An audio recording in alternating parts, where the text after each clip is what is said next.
I think you have to believe in why you are doing it. I think you have to really commit yourself with your whole being to the reason that you are serving.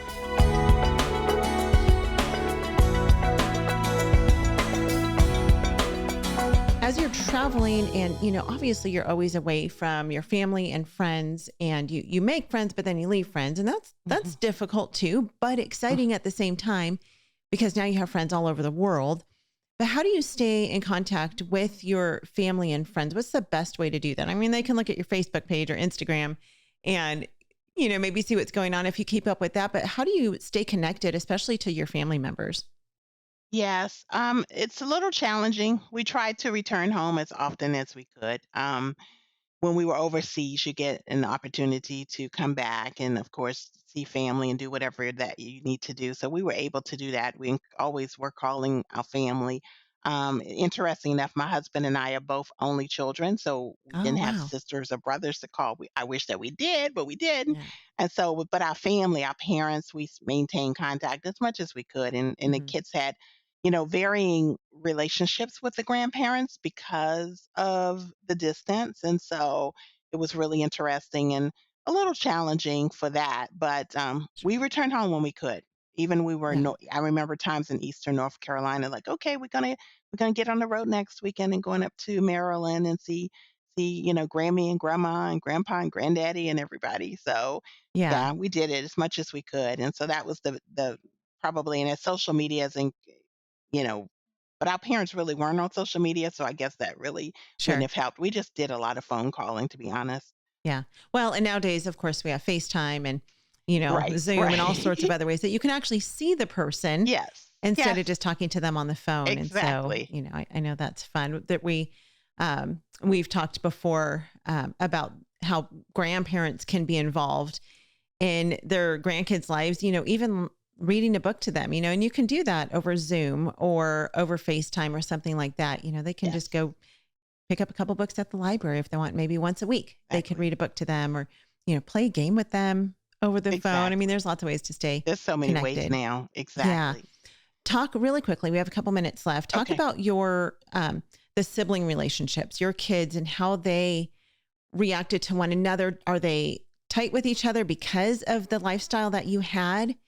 And how do you build that bond between your kids when they're constantly moving and having to make new friends, but they always have each other? Yes, I don't know how in terms of other military families how it goes, but our family is pretty close. The Mhm. kids are very close. Our youngest is probably has the greatest like age difference between our youngest who's 15 and the next one who's going to be 21 on the 25th. And so Oh, he's wow. kind of said like, "Oh, how come you had me later?" And I'm like, Yeah. God? When the Lord Okay, brought you. right? Okay. So, but he has benefits to being the only basically at home now. And so, Yeah. but they're really close and they maintain contact and call. And like our youngest daughter played soccer for Liberty. And so we would go to her games when we could. And Mhm. so we just did whatever we could to keep that bond tight. And it was just something that we focused on and we were very intentional Yeah. about. So, Yeah. Well, and they have so many memories together, exactly. that most kids, outside of the military, the civilian kids, Yes. obviously civilian kids have memories together, Right. but your kids, military kids have a different kind of bond and a different kind of, They do.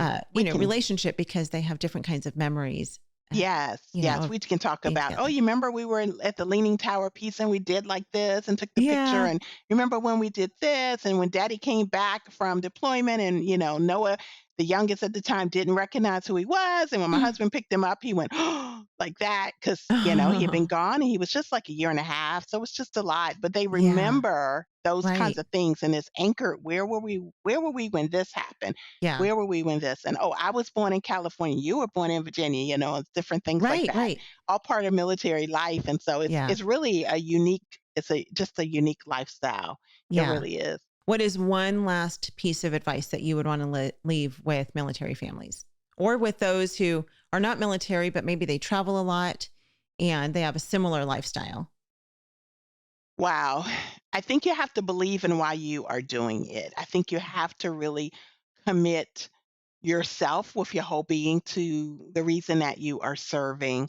I know that a lot of my younger fellow military spouses may think, oh, well, that's my husband's job and I'm not involved. And I really honestly have always embraced that we serve as a family Yeah. because it Right. made it a little easier to deal with some of the challenges that really do happen in military life with the numbers of deployments and just the tragedies and just the Yeah. hardships that happen.